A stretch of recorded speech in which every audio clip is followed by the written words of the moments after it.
know, like, I wasn't expecting it. I was pushing frames, like, I don't know, it's going to be too much time. And, I mean, the thing about now, at least you did the job today. True. Now it's mostly like, with the two lecture marks, I know it will look horrible. I told the client, when everyone wants to talk, please grab the lecture mic and do it in front of you. They have to do that because mate, no, like the moment they sit down, I'll go again and tell them, please take the mic and put it in front of you because otherwise the cameras will not receive the feed, the room will not receive the feed, but I'm afraid that people won't get it.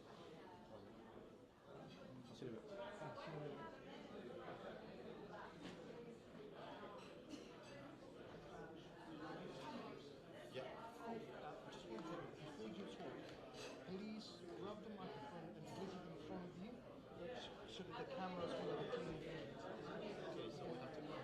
Yeah, no, so basically, like, let's say you're sitting here, you just grab the microphone, put it here, like, talk into the microphone. Kareem, we're going to do the women in the front and the men in the back. Yeah.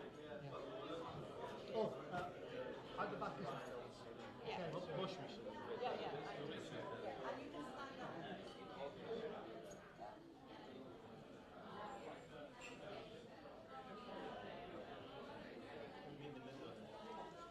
Okay, so for the handles, the microphones are always live. In case you want to mute the microphone, is this button. But there is no mute at the moment. And when you're talking to the microphone, very close to your mouth, like so. Please don't do this or this. Talk into the microphone like this. Okay, thank you.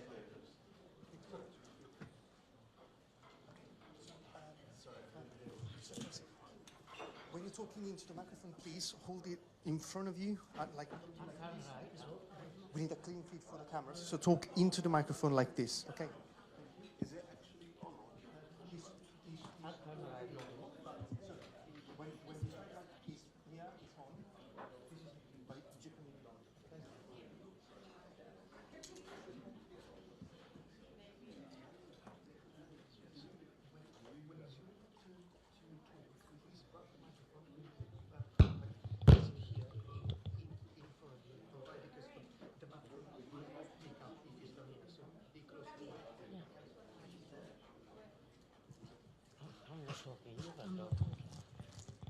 Shamsu.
PR company, so we do the best we can. But you will see here today the immediate families of those beloved people who are on the poster. These are the mothers, fathers, husbands, wives, partners, the brothers and sisters, the children of those who passed away, grandchildren and grandparents, and what is defined as interested persons in the Coroners and Justice Act of 2009, which makes it sound like I know what I'm talking about, but I don't. It's just that it's important to have that specific characteristic. Because when a tragedy happens, and particularly where it's of such a public nature, the personal loss for those family members is completely lost in all the machine that kicks into place. And I think it's really important that you realize and recognize that behind the names and the numbers and the reports are real families and real human faces that have been impacted by this tragedy in a way that you cannot imagine. We work together, we cry together, we try hard, we get mad, we get angry. We are trying to address the systemic issues that not only led to the fire and the death of their loved ones, but what happened from day one, which was a systemic program that not only shut down their voices, but also meant that they were locked into what is now the inquiry, which is the reason why you're here today and taking an interest. For the press and the inquiry is a milestone moment. For the families, it's not anything they didn't know already. And the only thing that they've asked for from the beginning is justice. And justice means manslaughter charges, not health and safety, not misconduct in public office. And I think if you put yourselves in their shoes and it were, God forbid, your parents or your children, that's what would matter to you as well. We've brought the inquiry report here because this is justice by weight. Let's weigh how much this £173 million actually is. That's 4.5 kilos.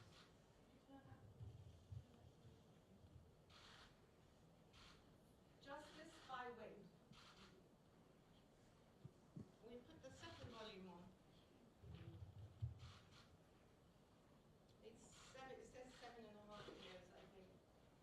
And on top of that, we have a similar weight of words from phase one. For these families, these words don't mean anything. And I think it's really important that you hear from them what the experience has been and what they want to say about what's been missing. So whoever wants to speak, you can just put your hand up. Make sure you hold the mic. I'll introduce you as who you are and the person on the poster, which is what we know. And we'll just make sure you put the mic in front of you. So who wants to, can you?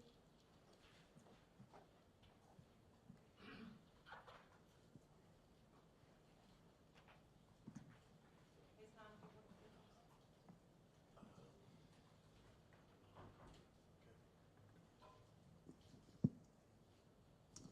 I'll introduce Hissam.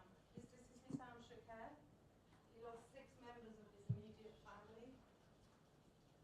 His sister, you won't be able to see it down here, his brother-in-law, his mother, and his 3 beautiful nieces in one night. Half of his family gone.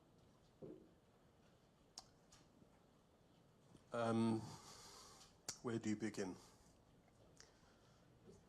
First of all, my commiserations go out to all family members that are here that have lost loved ones due to this inferno.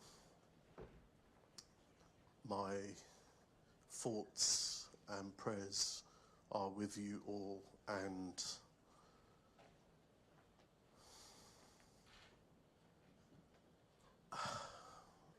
I just feel I feel everybody's pain, which is why I'm here today.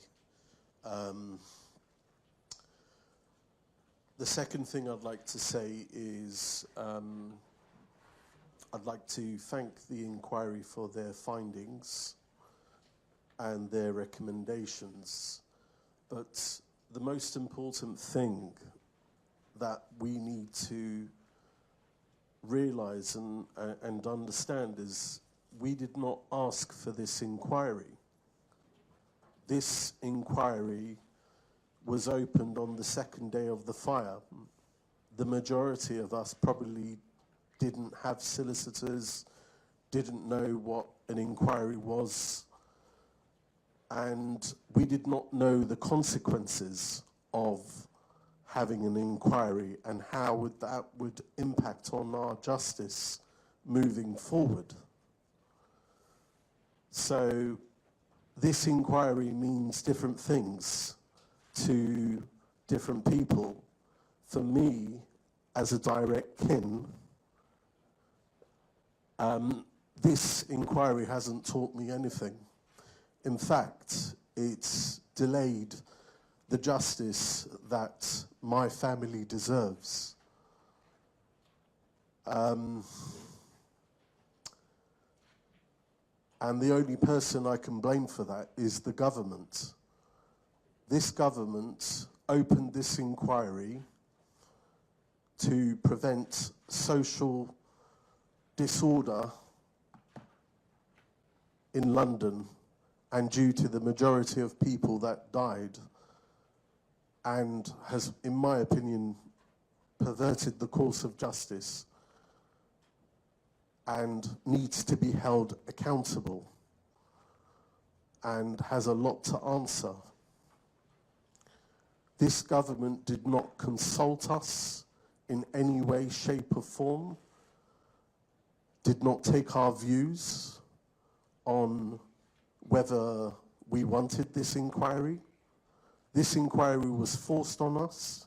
We had no say, we were not consulted. And like I say, to some it gives answers, and to some it doesn't do anything except it's put that extra nail in the coffin, as they say, or in the heart. Words cannot describe the pain that I have gone through, the pain that my family has gone through with having this inquiry running parallel to the criminal investigation. Watching the inquiry, for me, has been very painful. I've seen witnesses laugh, giving evidence, which burns me inside, how they can have the cheek to do that, knowing that they are partially to blame for what happened on that horrific day. You have other witnesses that didn't even turn up and submitted their submissions through their solicitors, claiming that they were not well enough to give evidence, yet this was not followed through and checked to see if this was actually correct. You have companies like Arconic, which hid behind what's the word?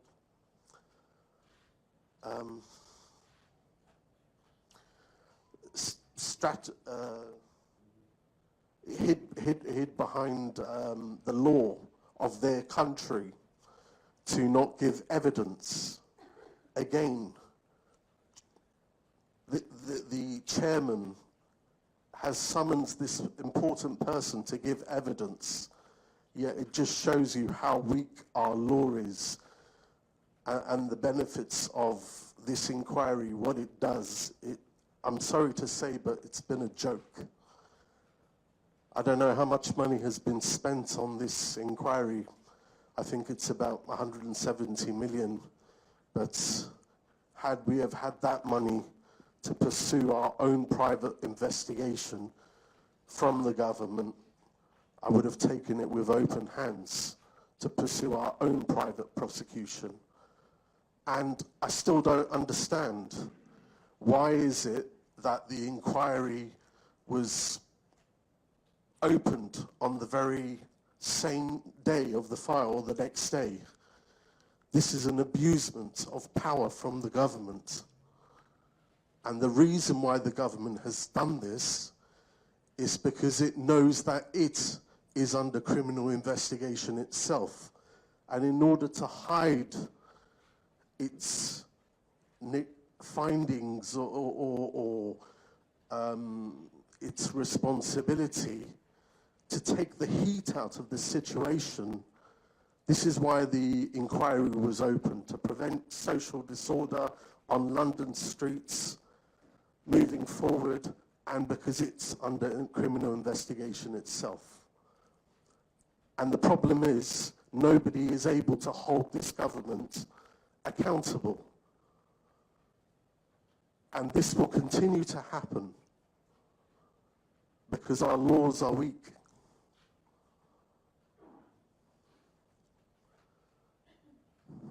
That's all.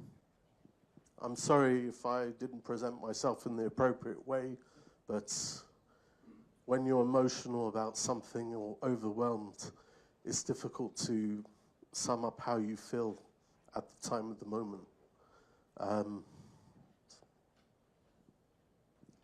Thank you, Sam. I think you did very well. Thank you very much for speaking. I know it's difficult, but I guess what you're trying to say is that the morning after the fire, when you didn't even know what was going on and who was dead or alive from your family, an inquiry was opened, and assurances by Theresa May, and assurances were made that the inquiry would not get in the way of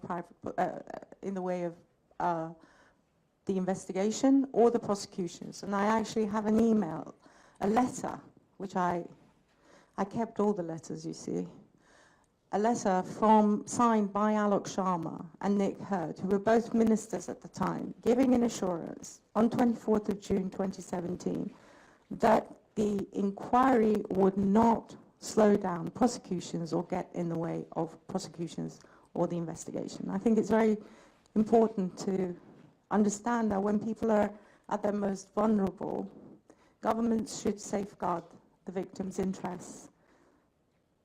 Whether it was a knee-jerk reaction or whether it was deliberate, we don't know. But the consequence was that for 7 years, these families have had no closure, because closure means criminal investigations and prosecutions, and in particular sense of where there's been violent death, it's manslaughter charges. The problem is, you have here is the Grenfell web of blame that's been talked about. And the inquiry spends a lot of time talking about all of these participants. And before I hand over to Shara or Karim, depending who wants to talk about it, essentially what this has done has meant that the CPS will find it very hard to meet the bar of probable conviction. Now, we're not lawyers, but we do know how to go and ask the right questions. And what's happened is, what we've been told is that it is very difficult to charge for manslaughter where there is multiple defendants. And you all need to do your homework and go and talk to some barristers and prosecutors. That's what they should be talking about, but they're not. This basically rules out or makes it very difficult for prosecutions for manslaughter. But I think it's best if maybe Sharosh can speak about that. Good afternoon, everyone. Thanks for coming here today. I think I have a duty of to the people who perished to say what I feel in my heart was the reality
inquiry, the mammoth task, as it was, going through all those, documents of a titanic proportions is not deniable.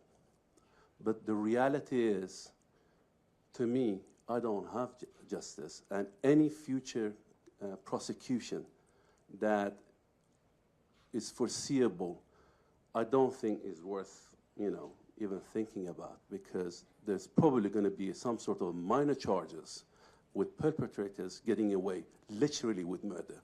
And that's the system we have in this country, where people in charge who fail their duties, who fail the watchdogs, who should have made sure that the security and the safety of the citizens are ensured, they're getting away with it. And that's the system we have. And I'm afraid, because there is no prosecution, we have seen only in the month of August, 26th of August, something that was, I would call Grenfell 2, happened in East London. Thankfully, there was no fatality this time, because the people had not stayed put. But if you look at the building, you can see that, it all burnt down, just like Grenfell. So 7 years on, people are living with this cladding. They're living in fear. So things has not changed. It's this illusion of learning from the mistakes have not brought about any concrete actions by the government in removal of those claddings. And I fear that is because there is no prosecution. There is no consequences for people who fail while they are in office. They can just go and ignore it. Ignore the public. There are thousands of buildings wrapped with cladding today. And with a government that we have that is not taking responsibility for taking them off, it shows that they don't fear any prosecution. If we had rightful prosecution in hand, these things won't happen.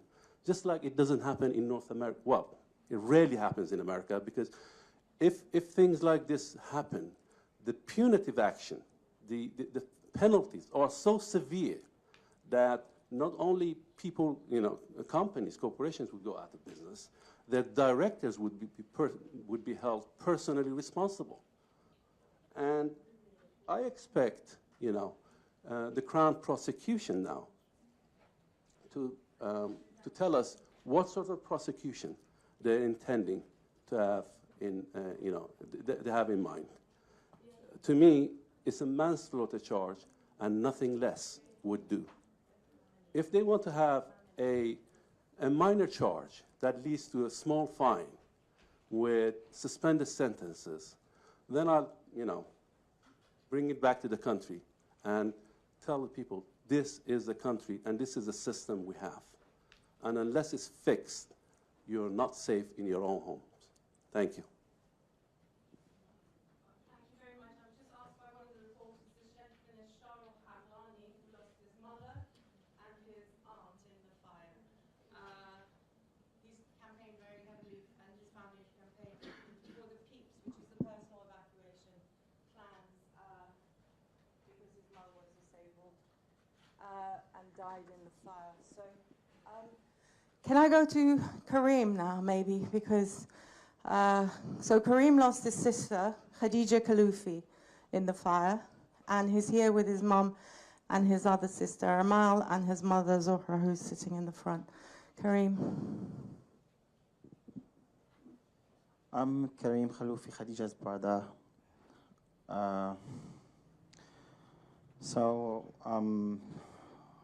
I have this opportunity today to present my condolences to all bereaved family members, because I didn't have this opportunity before. So for me now, at the end of this inquiry, I've analyzed everything. 7 years of waiting, of pains, of suffering, trauma, all the illnesses you can imagine. As Sam said, no one has asked us or asked me if I want this inquiry as it is, or give me a choice to go to court directly. 7 years, I was saying to myself, oh, 7 years, it's enough to get a justice. They have everything. They have the evidence. They have who did, when it was done, and how it was done. So this is enough to get a justice, to know, because what happens, it's a criminal investigation, and criminal investigation need charges and a fair trial, conviction. So, until now, me and all my bereaved families think that we were robbed our justice. This delay has caused a lot of damage to us, has participated in denying our right. And we are asking, as Sharo said, the minimum we are asking is criminal prosecution for manslaughter. This is the minimum. Because all the people died deserve a justice. And all the people here deserve a justice.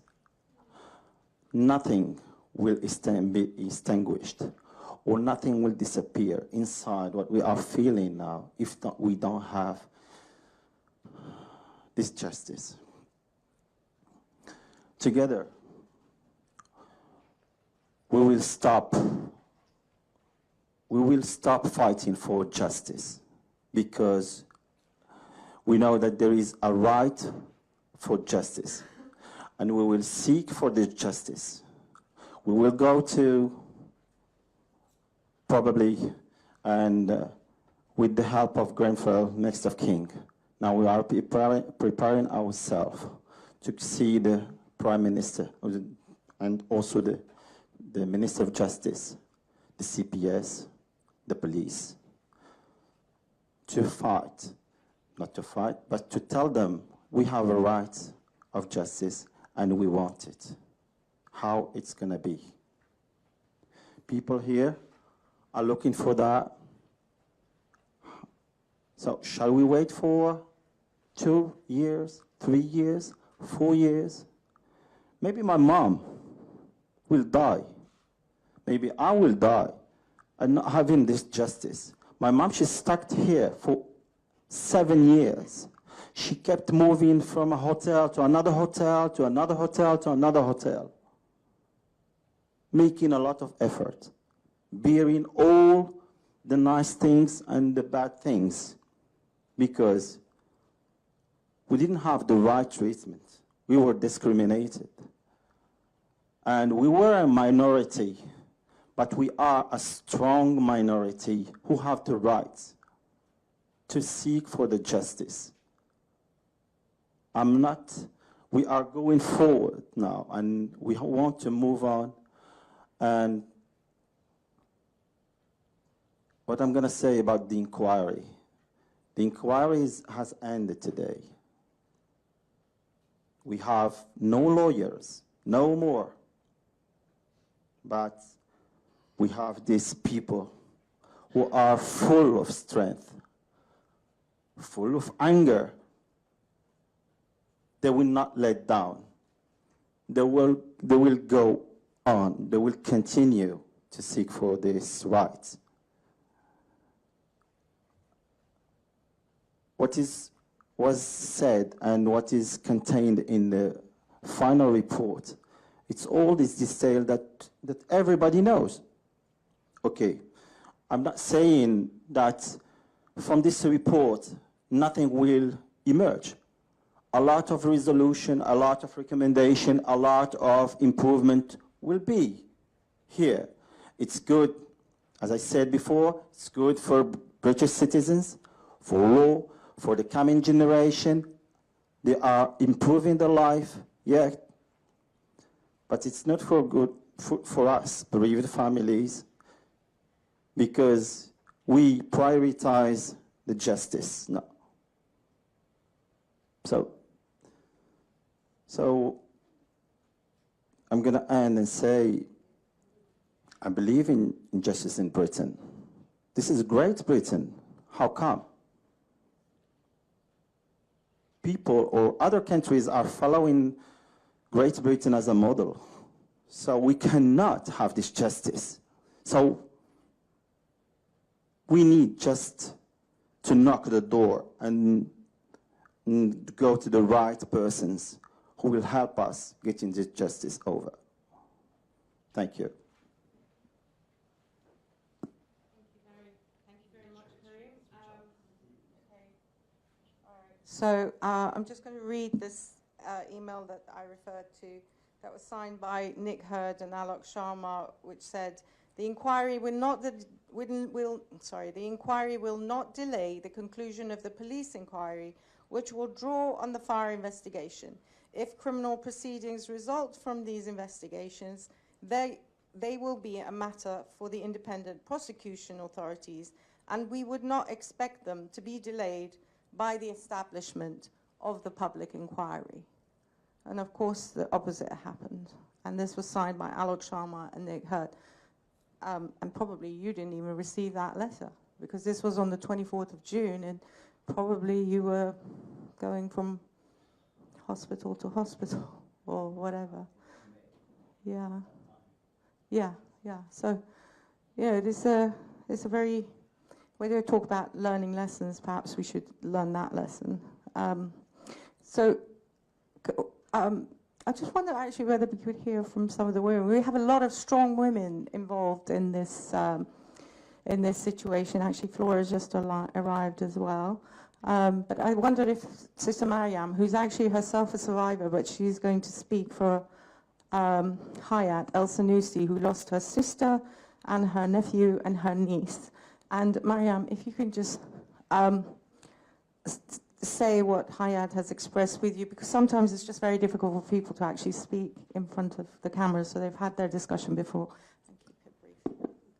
We're going to try to keep it brief because I know you've got other things. Hello, my name is Mariam Adam. Good afternoon to everyone. I'm sorry my English is not that good enough, but I want to tell you my feeling and my Auntie Hayat feeling. I asked my auntie a question, how she feel after 7 years. And to be honest, it was really, really sad what she said to me. She said to me, Mariam, on the 17th of June, I didn't lose just my sister. I lost my supporting sister, the one I grew up with her. And we're raising her family together. And she said to me, I came from Sudan. And when I came here, I accept all the way they treated me. I accept to stay in the hotel for 4 years, eating jungle food. And I said, okay, no problem what is happening. One day I'm going to get the justice. And she said, before I came here, before Greenfield, I had really a very good idea about Great Britain. That is like they said in our country, they said Sudan is like the third country in the world. And Britain, it is the first country. And she said to me, I was waiting for all these 7 years for justice, just for justice. And they stay here for 7 years just for justice.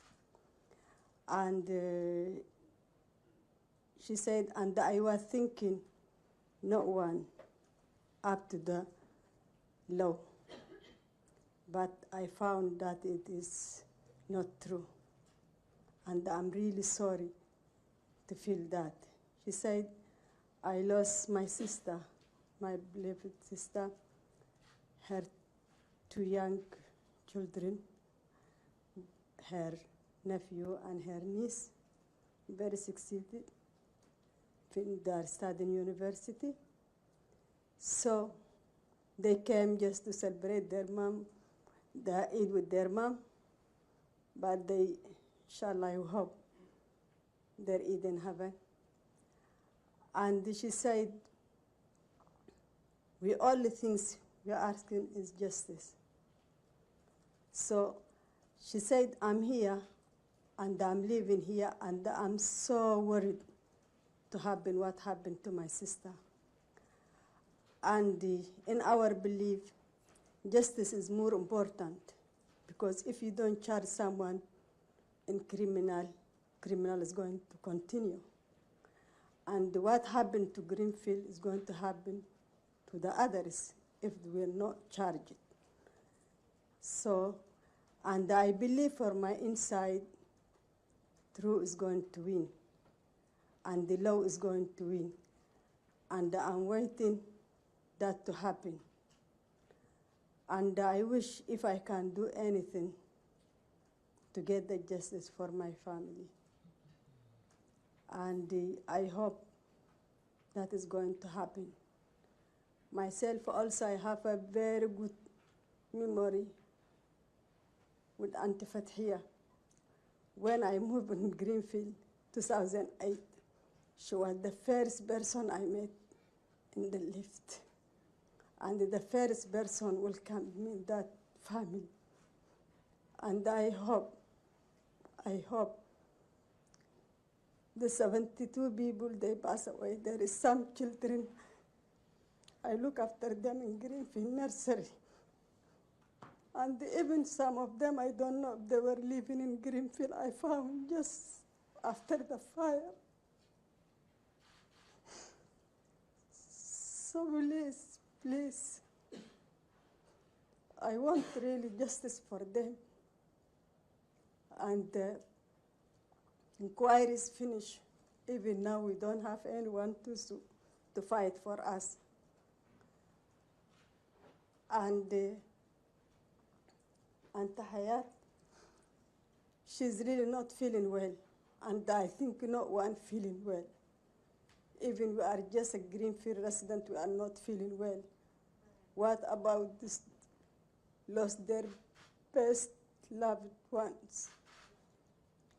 So I'm here because just to tell my voice, my Auntie Hayat voice. And I'm sorry, I don't want to cry here. I'm not here to cry. I am here just for justice. And I hope everyone, he has a hand what happened and to be charged. Because really we want to stop what happened to Greenfield to not happen to anyone. And thank you.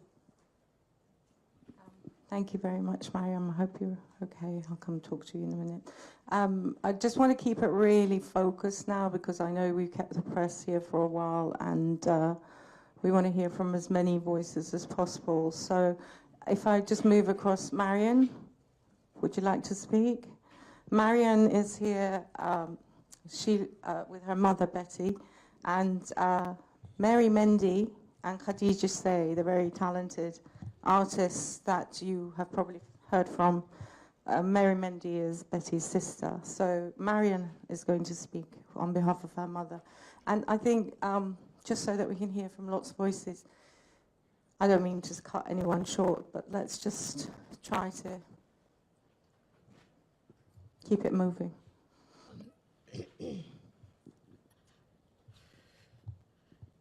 I'm really sorry, but I don't really know what to say. We've heard some of the information about greed and dishonesty, and it was really hard for us to hear those words. And I just want everybody else to remember this is about 72 people who lost their lives. And all we ask for is for someone to take responsibility, manslaughter charges to be brought in. We don't want misconduct in public place, anything like that. My mother lost her sister, her niece. Her sister is the one who brought her into this country, and she also brought me into this country. She took care of me. She did everything for me possible to become the person I am today. So I just want people to remember the 72 people who lost their lives. All we demand is justice for them, and for somebody to remember them, that these were people that lived and have dreams. Khadija's life was lost so short that everything she dreamt of happened after she passed away, and that shouldn't be what we should remember her for. We shouldn't have to remember her that because she lost her life in Grenfell. And I just want justice for them to know that we fought really, really hard for them. We didn't just stand by and watch what happened to them. We fought, we tried everything possible with Camilla's help, everything possible to try and get them justice. The Bible says, do not kill, thou shalt not kill.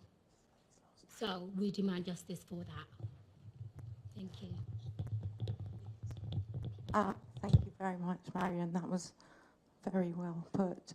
And I would like to go to Mrs. Jabari. Mrs. Jabari lost 5 members of her immediate family, her daughter, her grandchildren, and her son-in-law, the Al-Wahabi family. She's going to speak through an interpreter. And so if I can just give a bit of housekeeping here. If Mrs. Jabari says what she wants to say, and you write the English and do it in one go instead of sentence by sentence, yeah? So keep it sharp. Say what you want to say in one go. Sorry, 85% of the people who died in Grenfell Tower were black and brown British citizens. And this has actually been a major challenge in the government response to this disaster. There was systemic racism, although the inquiry report concludes there wasn't. But they sort of said, if we find it, and look, we won't look for it, but if we come across it, we'll deal with it. But I was reading the report last night, which is not my ideal thing to read, and it actually, it's in the executive summary, I think, that Sir Martin Morbrick says there was no evidence of racism at all.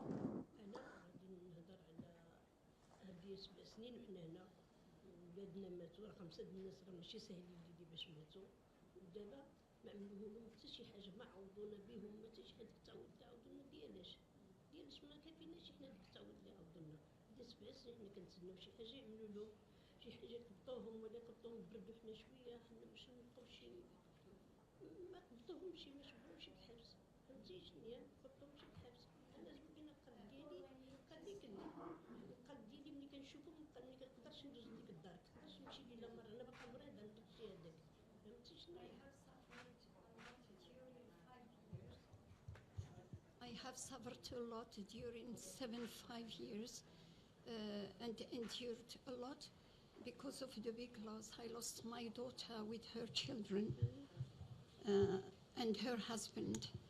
And we have been waiting all that time for justice to be done, but nothing is implemented.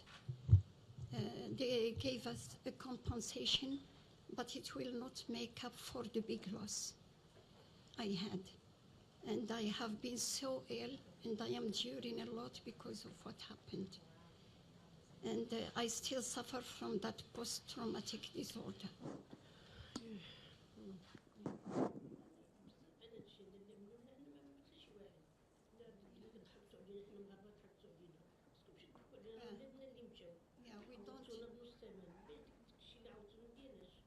We don't deserve to be treated as such.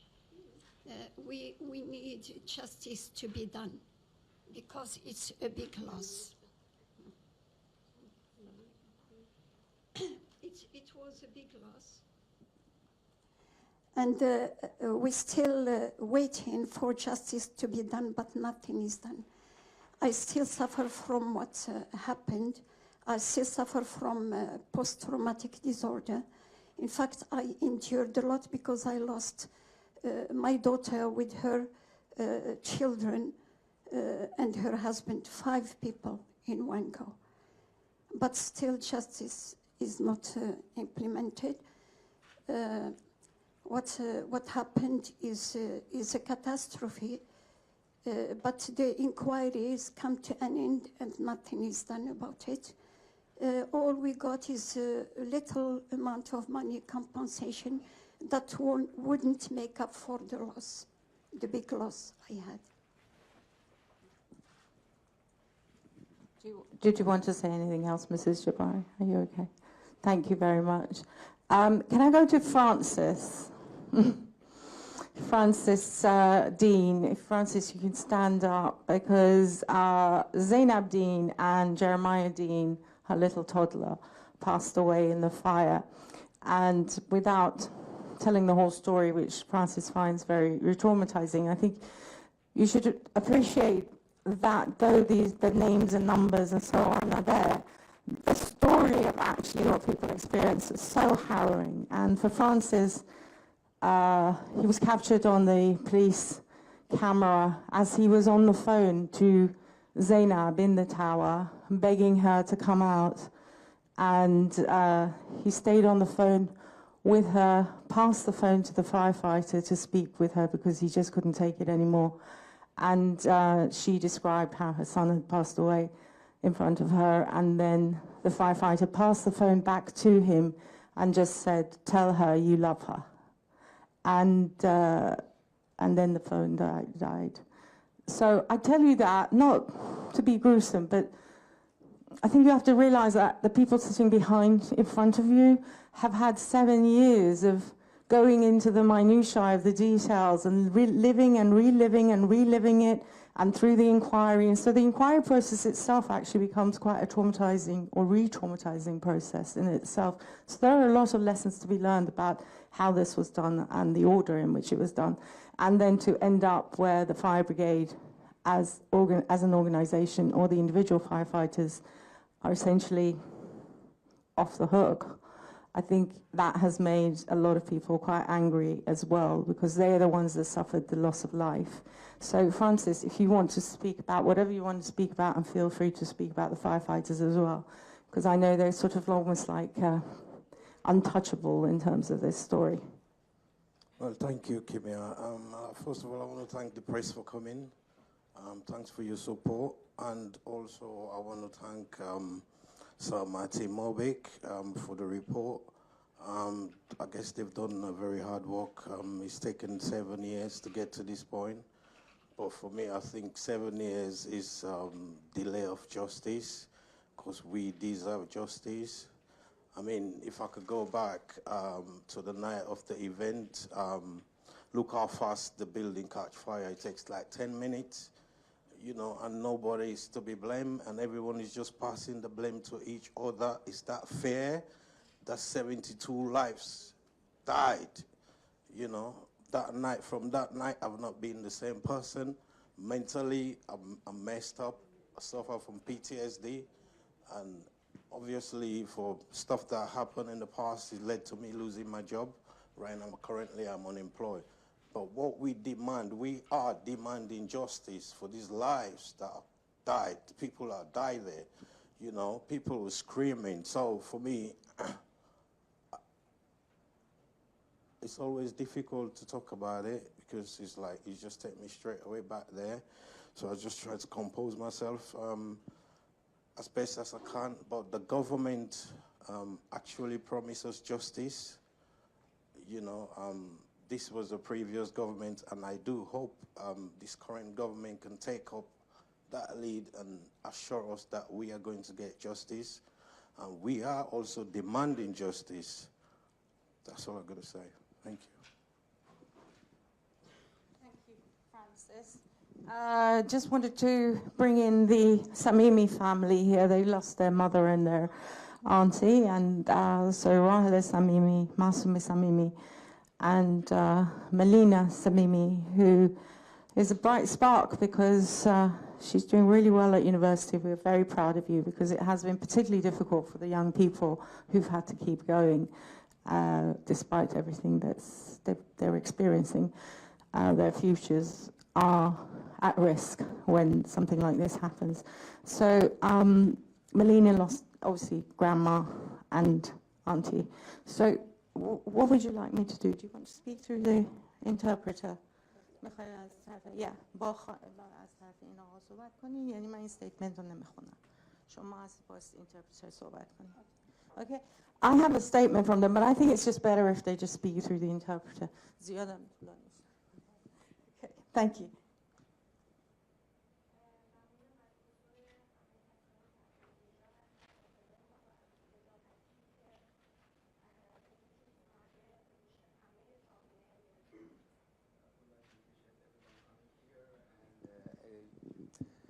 And thank you for echoing our voice about the injustice that has been done about this incident so everybody can hear our side of the story.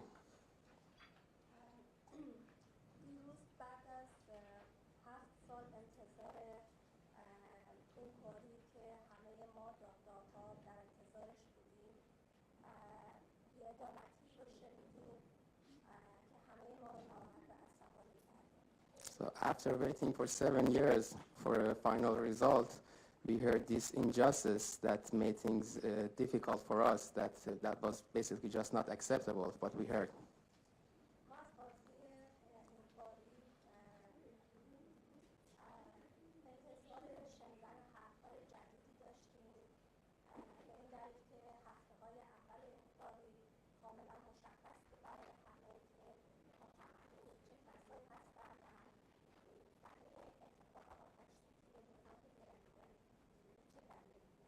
So we were expecting to hear from the judge so a new statement and new findings, so because we know from the beginning who were the people responsible for everything that happened in Grenfell, and the evidence was potent for everybody.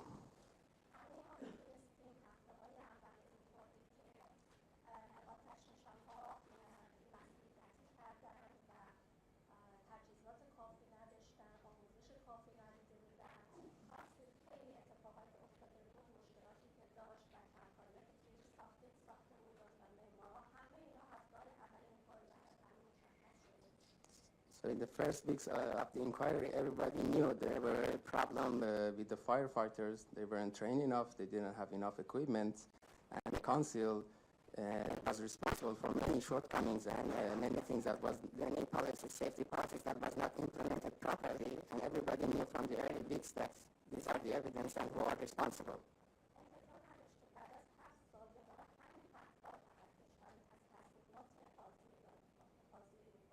So it was shocking for us to hear the same, again, the same thing to be repeated as we heard 7 years ago, and nothing new and no new findings were added.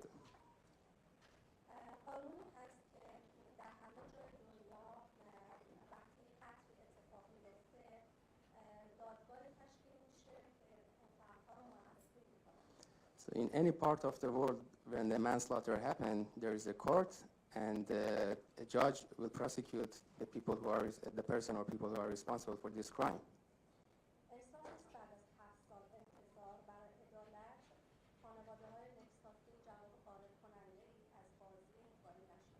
So it was not fair to